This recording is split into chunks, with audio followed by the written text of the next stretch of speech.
сәлеметсіздер ме, құрметті оқырмандар. Бүгінгі біздің тақырыбымыз сол 6-9 ғасырларда өмір сүрген 12 түркі мемлекеттері болып табылады. Және де бастайтын болсақ, біз әрине түрік қағанатынан бастаймыз.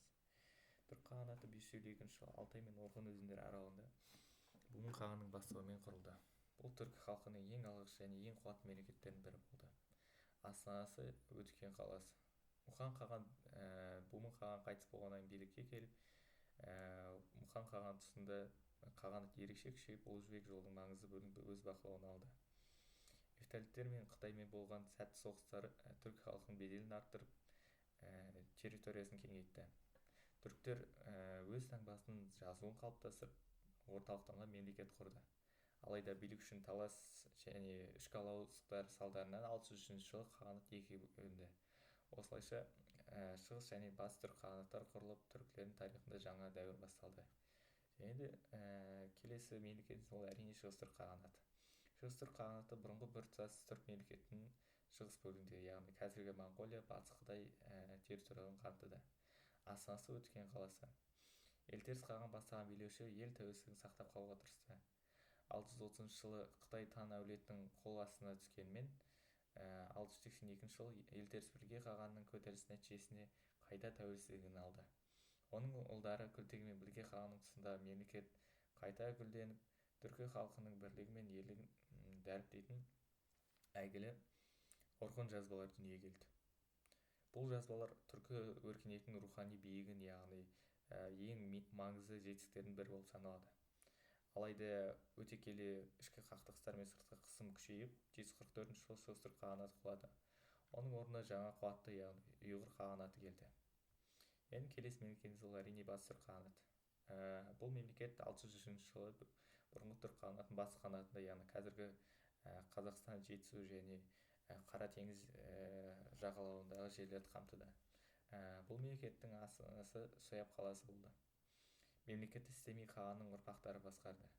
Тоньябыл қаған кезінде мемлекет ерекше күшейіп, оның аумағы Жетісу мен Оңтүстік Қазақстан бастап Орта Азияға дейін кеңейді.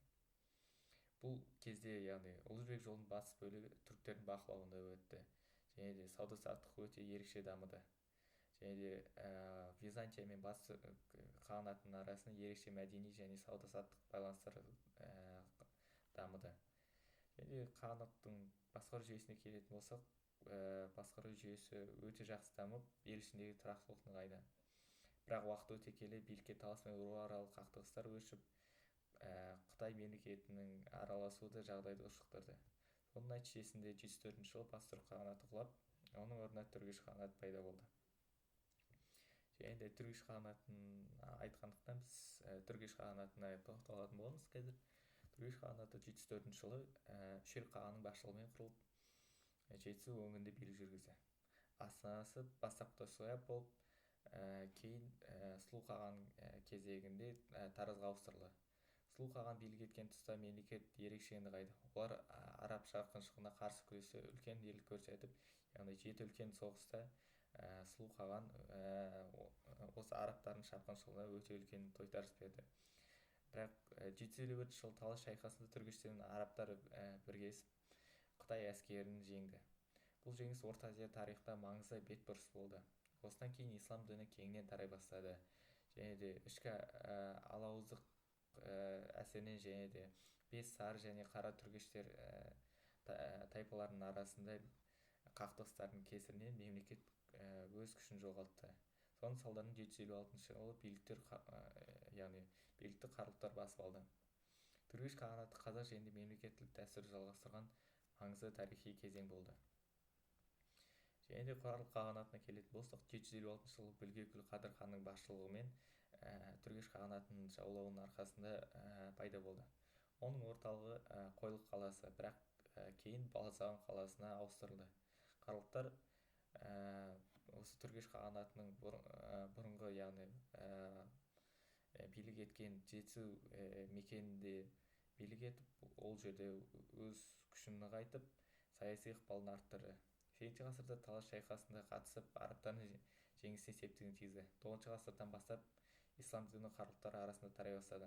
Олар көшпелі өмір мен қала мәдениетін ұштастырып, Жетісу мен Шығыс Түркістанда сауда мен қол өнерін дамытты.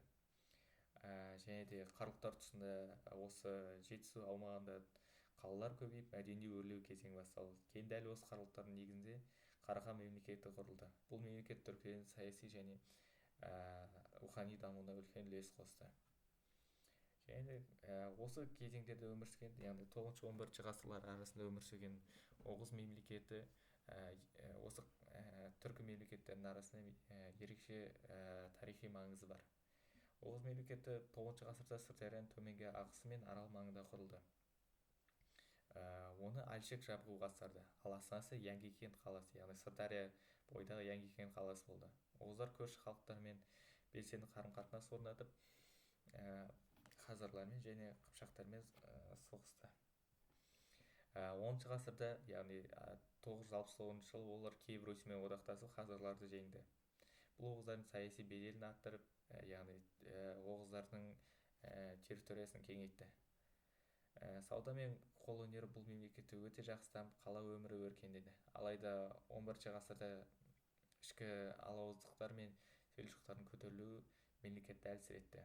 Соның нәтижесінде Оғыз мемлекеті құлап, оның халқының бір бөлігі Иран жеріне көшіп, Селжұқ империясын құрды. Кейіннен бұл Селжұқ империясының қалдығы, яғни Кіші Азияға көшіп, қазіргі түрік халқының этникалық негізін қалады. Және де келесі мемлекетіміз ол әрине ұйғыр қағанаты.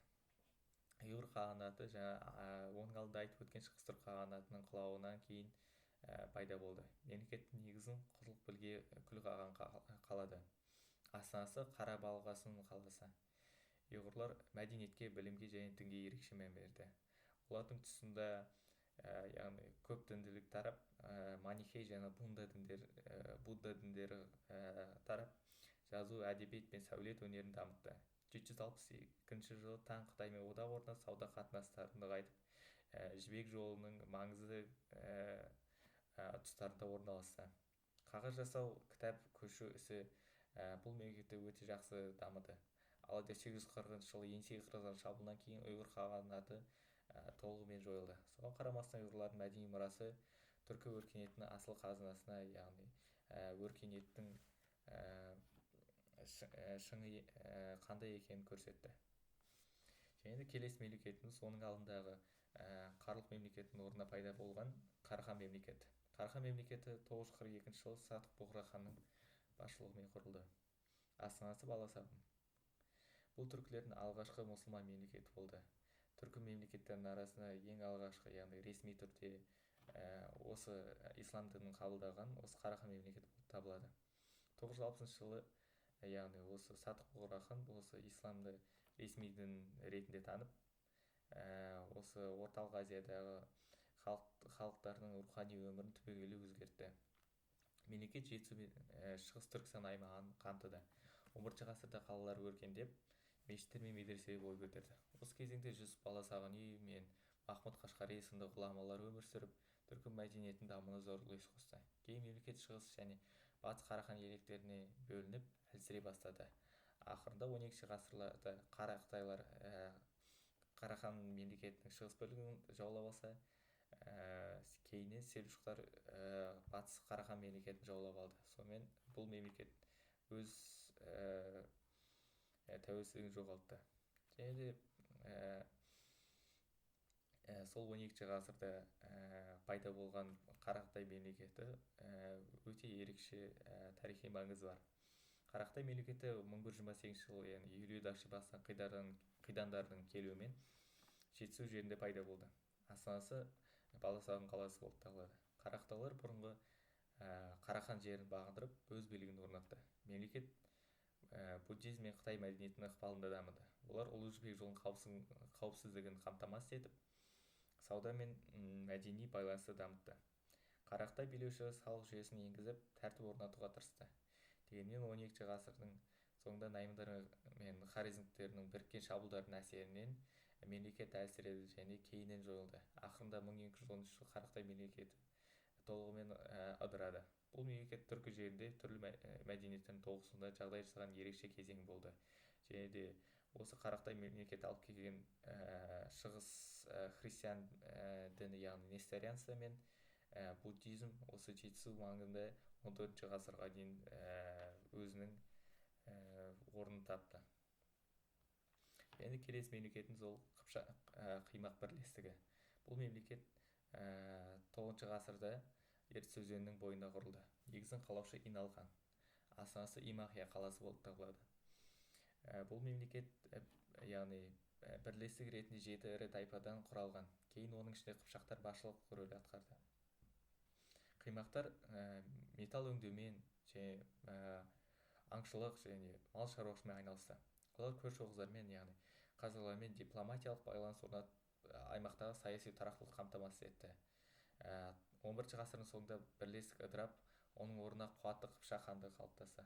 Бұл бірлестік түркі халықтарын, яғни этникалық бірігуінде, яғни кейін осы қазақ халқындағы орта жүздің дамуына, пайда болуына өте маңызды рөл атқарды.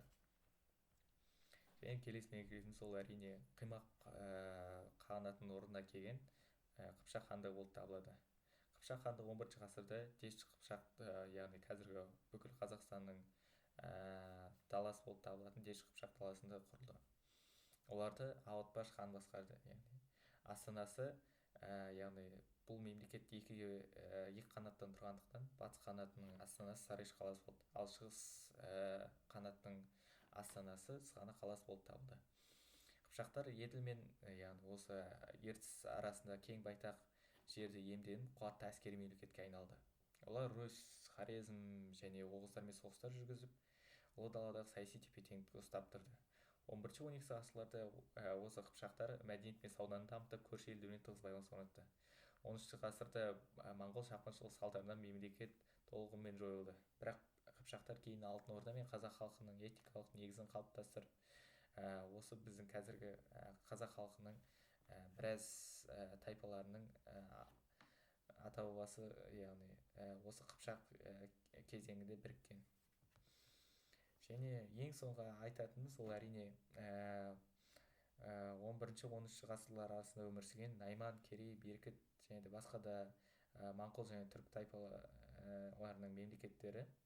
Яғни 11-13 ғасырларда орталық және шығыс Қазақстанда Найман, Керей және Меркі тайпалары өз мемлекеттерін құрды. Наймандар, яғни осы Таян хан басқарса, Керейлер Торы хан басқарды. Астаналар, яғни Наймандардың астанасы Балқыты болса, ал Керейлердің астанасы Қарақорым немесе Хазун Балық болды.